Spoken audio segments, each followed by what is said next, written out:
Welcome back, everyone, all 150-ish people that watch these videos. I appreciate each and every one of you. Last episode we saw the engine get put in place, and I attempted to weld the engine mounts in, but ran out of filler rod, so that had to wait. This week I'm going to get that finished up and do a little bit more scanning on the car and find some issues that I'm going to have to figure out a way to resolve. So I know progress was a little slow at first, but I guarantee you it is picking up speed quickly. I've got a bunch of new parts sitting on a table right now that you'll see in the next episode. Ooh, that stinks. It's all driveline related, so we're starting to figure out that mess of a situation. I think I've got a good grasp on it though, and I think I've got some ideas that are definitely going to work. I can't really see, but we'll see what happens.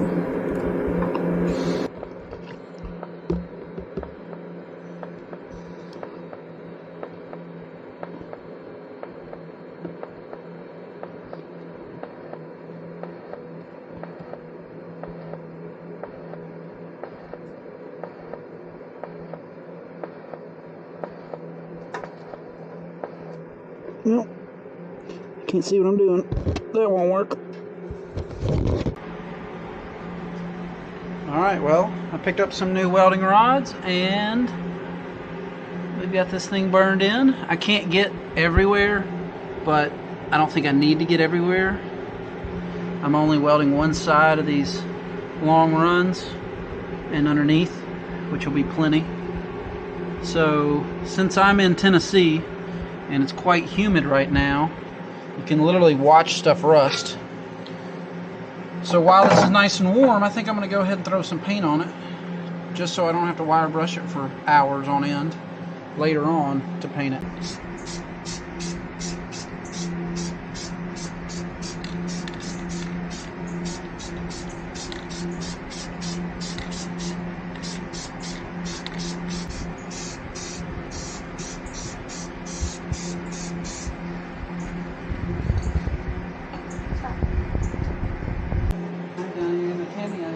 Oh, no. No, come here. Hey, boy. Hey. Alright. We got these things painted up. And this is Johnny. And Johnny, Oh, hey. what's your favorite color? What color is that? Oh, is that the... Like I can't even say it. Oh, it's DDG. Yep. It's like a preschool. Dolphin Dick Gray. Best color. Hey, Ez. What you doing? Hey. So I went ahead and decided to cut the last little bit of the front end off and move this cross member back to where I want it to live permanently, instead of just putting it off and waiting. So we chopped it and fine-tuned it and tacked it back in. Now I realize that most people probably don't have access to a scanner or scan stuff as often as I do, which is pretty frequently really. So in my opinion, scanning video, the footage is like the most boring thing in the world. But some of you guys probably haven't seen it, so I figured I'd at least throw a little bit of a time lapse in so you can kind of see, well, for one, how stupid I look doing it, and two, what you see on screen while you're scanning. So this is what this is, just a little bit of a how-to. So you just saw me scan this front of the car after I've chopped the front off again, and I scanned it in color, which is a pretty neat feature. I could take it or leave it, but might as well use it. The color is neat looking, but when you're doing stuff like this that's pretty dark, it's kind of hard to use any of this because although the data is there, you just can't really see and tell what's going on. So yeah, it looks neat, but it's not very useful. So one thing I always have to do is I'll import the color scan, but I'll also import an STL which has no color. You have to assign it a color. So with the STL overlaid on top, they're in the exact same position. You can see how it looks. We can turn off the color scan, and I've assigned this scan data white, which the red is on the back side. Oops, wrong button. So the red is the back side of the scan data. But you can see with a constant light color, you can really see the detail that the scanner picks up. This is the, I don't know, undercoating flaking off, and then you can see some rust and some other stuff, but it's just a lot easier to work with data that's a solid color versus the colors that are true to life, I guess. With the scan, there's one thing neat we can do, and basically it's just comparing the location of the engine where it's supposed to be in an ideal world versus where it actually ended up. And it's never perfect. Nothing is perfect. So if we turn the original engine location on, you can see that, okay, our actual engine location is slightly lower than it's supposed to be. That doesn't hurt anything, no big deal, but it's good to know. So what I'll do is probably take this green scan and move it down just a little bit until it lines up perfectly with the white scan data, and then I know where the engine is actually located in the car, not where it's supposed to be. This engine is rigid mounted with these mounts back here, so it shouldn't move much.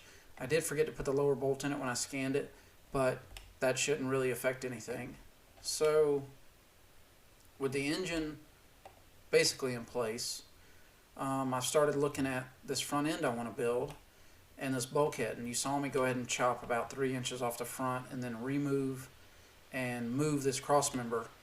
So looking at it, I've discovered a little bit of a problem. So some of you probably already know this, but when you're working with scan data, the first thing you have to do is assign a coordinate system, which is this little guy down here.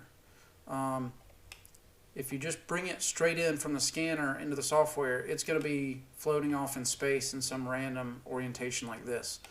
That's not very helpful or usable. So the first thing you got to do is pick basically a datum reference or something to line it up to. And when I originally did this, I found a good center line down the middle of the car, and I picked the bottom of these frame rails to line it up to.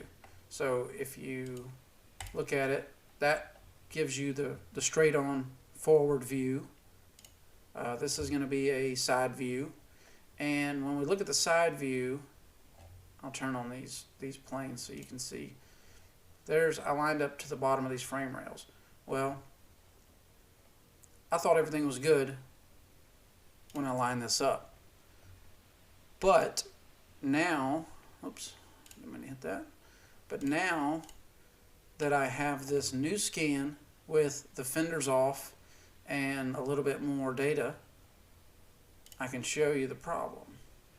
Now these scans are lined up to each other. There is a little bit of variance. This frame rail lines up really well. The inner fenders line up well. The cowl area lines up very well.